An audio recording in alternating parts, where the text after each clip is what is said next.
Le comportement, c'est que je ferai tout possible pour garder le peu que j'ai aujourd'hui. Sa mentalité, c'est de faire life, je peux dire, faire de vie, en jouir, et il est content avec le peu qu'il a, peut-être son salaire, qui lui est bien. Le pauvre, c'est quelqu'un qui a de l'argent et il pense immédiatement, qu'est-ce que je peux utiliser cet argent pour acheter? Vous voyez ça? Ils pensent comment le dépenser. Les pauvres pensent comment dépenser de l'argent. Mais les riches pensent, ou bien les fortunés pensent, comment l'investir, comment faire cet argent pour grandir, comment le multiplier. Voilà, c'est la question. Comment lui, le fortuné, pense demeurer toujours fortuné, riche. Oui. Ouais. Comment lui fait? C'est de multiplier ce qu'il a. Il cherche toujours des idées, il discute des idées et il développe toujours des idées. L'idée, c'est quelque chose qui donne tout ce que nous avons aujourd'hui dans la vie. Tout ce que nous voyons aujourd'hui, même les caméras, les postes téléviseurs, les chapeaux que nous portons aujourd'hui, les habillements, tous, c'est l'idée dans la tête de quelqu'un. Et la personne va chercher comment le développer. Et donc, le fortuné, il trouve des moyens à travers des idées pour demeurer toujours dans la recherche. Il avance et il produit toujours à travers les idées qu'il a et que c'est ces idées-là qui lui donnent de l'argent. Donc le fortuné ne cherche pas à dépenser, mais plutôt il cherche comment acquérir plus. C'est pas que tu travailles et que tu ne veux même pas manger ou boire. Non, les fortunés aussi dépensent. Mais s'ils dépensent, par exemple, 100 000 francs aujourd'hui, il sait que avant la fin de la journée, il trouvera plus de 100 000 francs pour le remplacer. Voilà un fortuné. Il y a plein d'exemples que je peux donner. J'ai un ami et que nous sommes ensemble. Il a trouvé une maison. Nous l'avons acheté une maison à 50 millions. Tout le monde pensait qu'il va le mettre en bon état et commencer par habiter. Mais il a pensé différemment de tout le monde. Il m'avait posé la question, Tony, qu'est-ce que nous pouvons faire avec cette maison? Il dit que d'abord, tu peux amener ton bureau ici et commencer par à penser quoi faire. Il a meublé une partie. Lorsqu'il est en train de meubler une partie, l'idée est venue de transformer cette maison à un petit hôtel. Il a maintenant un restaurant, un grand restaurant en bas, et puis un bar en haut. Il a transformé et puis les 4 chambres, maison de 4 chambres qu'il a acheté, il a maintenant subdivisé et il a trouvé 10 chambres maintenant il a bien meublé pour devenir un hôtel qui peut lui donner de l'argent, minimum 250 000 francs par jour. Il est toujours dans la location, ici dans le pays. Mais il a acheté, il n'a pas voulu rester là-bas. Là où il habite aujourd'hui, il paie 80 000 francs. Et cette maison que nous avons achetée, bien meublée, il a mis plus de valeur à agrandir. Si maintenant il veut revendre cette maison, ce ne serait pas en bas de 80 millions. Les 50 millions que nous avions achetés, maintenant a changé à être plus de 80 millions. Et si dorénavant il veut toujours garder cette maison, ça va toujours le produire de l'argent jusqu'à l'éternité. Et c'est ça que nous disons que la création de la richesse. Les fortunés cherchent toujours à avoir de l'argent et non dépenser de l'argent. Les riches pensent comment dépenser de l'argent. Quand on parle de la richesse, quand on parle de riches et de fortunés, comme je l'ai dit, les classes moyennes. La classe moyenne, c'est comme les particuliers, les avocats, les docteurs et les autres. Eux, avec leur métier, avec leur carrière, ils sont fixes. Ils sont là et ça leur suffit. Ils ne cherchent plus à développer et à avoir de richesse. Mais le fortuné, c'est quelqu'un qui travaille toujours. Comment faire croître mon entreprise? Comment aller de l'avant? Voilà. Oui. Pasteur Anthony, Oui. si on vous demandait, Monsieur Anthony Kofi, quel conseil donner aux gens pour quitter la pauvreté et devenir riche, et quitter la richesse pour devenir fortuné, qu'est-ce que vous allez leur dire? Ok, c'est très simple. D'abord, tout passe par la connaissance. Là où vous êtes aujourd'hui, c'est par votre connaissance. Donc, si vous voulez changer de niveau, il faut augmenter votre niveau de connaissance. Tout ce que nous arrive aujourd'hui, toutes les décisions que nous les faisons en fonction de notre connaissance. Si vous êtes pauvre et vous n'avez pas de l'argent aujourd'hui, c'est faute de votre connaissance. Si vous êtes riche aujourd'hui et que vous êtes dans cet état très longtemps, c'est faute de votre connaissance. Et maintenant, si vous voulez devenir fortuné dans la vie, vous devez aussi augmenter votre niveau de connaissance. Ok, je peux donner un exemple de 2 amis qui ont fait même institution supérieure et puis ils ont fini, ils ont trouvé boulot dans une même organisation et que leur salaire commençait par 500 000 francs. Les 500 000, l'autre, je peux appeler Jean et Jacques. Jean, la première chose qui lui est venue à l'esprit, c'est de louer une villa de 150 000 francs. Et à cause de la distance de la maison et du boulot, il va falloir une voiture. Et que maintenant, il a assez de l'argent et que son boulot peut le donner comme il veut pour payer. Il a opté l'option pour acheter une nouvelle voiture mensuellement qu'on peut prélever 100 000 francs de son salaire. Déjà, ça fait la moitié de ce qu'il perçoit par mois. Ça fait déjà 250 000 francs. À cause de sa vie, à cause de la souffrance qu'il a vécue dans la vie, il voulait en jouir et il dépense trop. Maintenant, il mange au restaurant avec ses amis et il dépense jusqu'à 50 000 francs par mois pour la nourriture. Et maintenant, sans parler de carburant et autres, loisirs, les factures, les abonnements, télé et Wi-Fi et autres, lui coûtent aussi 50 000 francs par mois. Maintenant, il lui reste combien?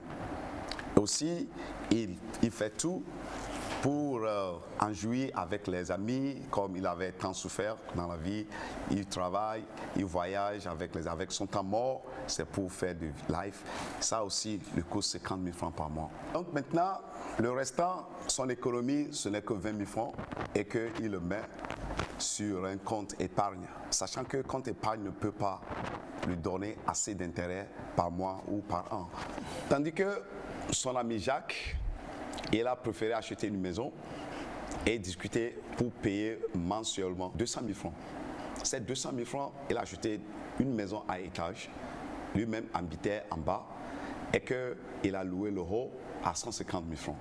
Ce 150 000 francs, c'est-à-dire ce qu'il doit payer mensuel de son salaire maintenant, ça revient à 50 000. Donc son loyer mensuel revient à 50 000 francs et que le locataire paye pour sa maison. Pendant ce temps, au lieu d'acheter une voiture, il a préféré aller avec des bus, peut-être Sotral, et que ça lui coûtait 300 francs par jour. Mensuel, ça revient à 7 500 francs. Au lieu de manger au restaurant, il préfère préparer, prendre sa nourriture qui est plus riche et plus saine et il va au boulot. Et maintenant, pour avancer dans la vie, pour aller plus, parce qu'il a fixé un objectif et qu'il veut atteindre, il a décidé d'investir dans la connaissance, acheter des livres, aller au séminaire, des formations et autres. Et par là, il a acquis de connaissances qu'il peut investir dans les actions et des autres opportunités d'investissement. Là, il a mis de côté 50 000 francs pour son investissement mensuel. Et pour en jouir dans la vie avec ses collègues et amis, il a décidé d'utiliser 32 500 francs. Maintenant, il lui reste 50 000 francs comme économie mensuelle. Là, il met ça de côté en cas où un jour de malheur. Donc, il a resté comme ça. Maintenant, ces 2 amis, après leur retraite, peut-être après 35 ans, si vous voyez ces 2 amis, la vie de gens qui faisaient de life, buvaient, allaient, voyageaient de plus en plus, à cause de nourriture et de boissons qu'ils prenaient, ils commençaient pas à tomber de malade. Et il investissait le peu qu'il a dans les médicaments. Il achetait plus de médicaments. Et l'autre, il a assez de l'argent. Il a acheté d'autres maisons comme 2-3 autres maisons qui lui donnaient de l'argent. Son argent de retraite qu'il mettait sur un autre compte aussi a grandi et il a investi pour ses enfants, ses petits arrière-enfants, et il a assez d'investissement. Maintenant, à l'âge de 60 ans, il peut vivre comme il veut. Vous voyez ça un peu? Donc, si vous voyez ces deux types de personnes, quelqu'un a choisi de changer sa classe, de la pauvreté pour venir dans la classe des fortunés. Et l'autre, tandis il a choisi de rester, de demeurer toujours dans sa pauvreté. Et donc, pour changer cette position, c'est de travailler sur vous-même. C'est de faire quelque chose qui va vous avantager. C'est de apprendre à aller de l'avant. La richesse se crée.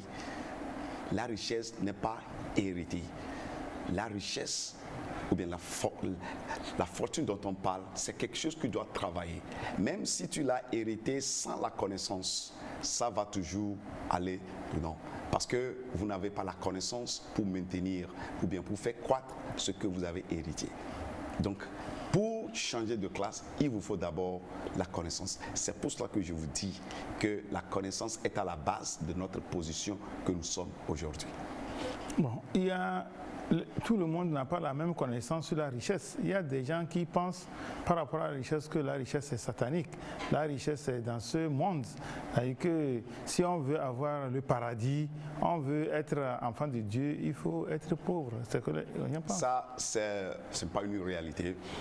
La vérité est que tout le monde est riche. Personne n'est pauvre devant Dieu.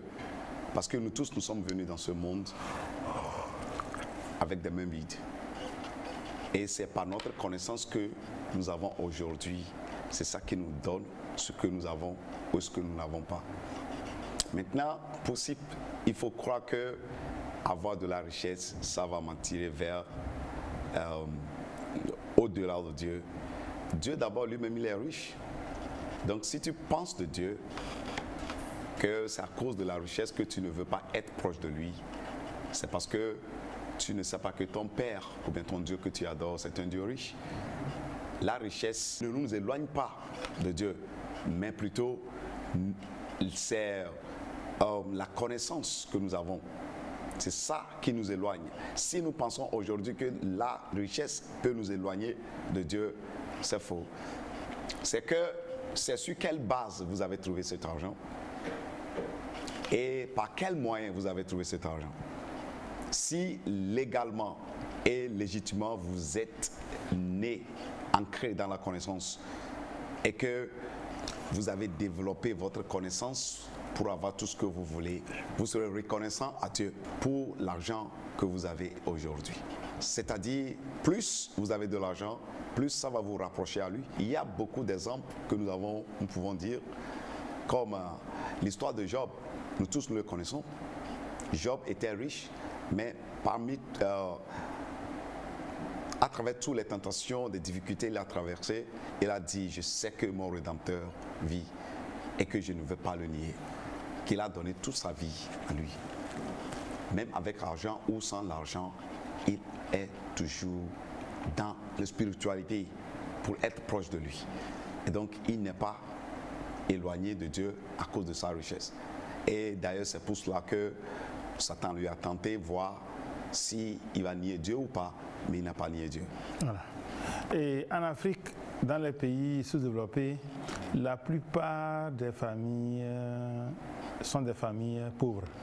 Maintenant, les jeunes hommes ou les jeunes filles qui, après études, ils ont fini, ils ont trouvé leur boulot. Il y a des jeunes aussi, filles comme garçons, qui ont appris à travailler. Ils sont des mécaniciens, ils sont des chauffeurs, ils sont des enseignants. Quel conseil vous avez à leur donner pour pouvoir quitter leur classe de départ maintenant pour devenir soit des riches ou des fortunés?